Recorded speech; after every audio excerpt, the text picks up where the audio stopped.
यानंतरची बातमी आहे पुण्यामधून। पुण्यामधल्या नामांकित शाळेमधली एक धक्कादायक घटना समोर आली आहे, जी बदलापूर सारखीच आहे।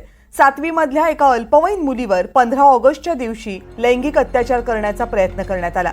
ही अल्पवयीन मुलगी आपली बॅग आणायला गेली होती शाळेमध्ये, त्यावेळेस स्वच्छतागृहामध्ये ओढून नेत तिचा विनयभंग करण्याचा प्रयत्न झाला। देवराज पद्मा आगरी असं 19 वर्षीय अटक केलेल्या आरोपीचं नाव आहे। अल्पवयीन मुलीच्या आईनं या प्रकारानंतर तक्रार नोंदवली आणि हे सगळं उघडकीस आलं। पुढचा तपास सध्या समर्थ पोलीस स्टेशन करत आहे। प्रकार असा घडला होता की त्या ठिकाणी त्याच हायस्कूलला शिकत असणारा मुलगा आहे 10वी मध्ये, याचं वय जवळपास 19 वर्ष आहे। त्या मुलाने यातली जी पीडित आहे तिला तिचा विनयभंग केला अशी तक्रार आपल्याकडे आली होती पोलीस स्टेशन समर्थला। त्या तक्रारीवरून आपण तो गुन्हा तात्काळ दाखल केल्यानंतर याच्यातील जो आरोपी आहे त्या आरोपीला सुद्धा आपण पोलिसांनी अटक केलेला आहे आणि त्याचा पुढची तपास पोलीस स्टेशन समर्थ करत आहे। सर, हा नेमका प्रकार उघडकीस कसा आला?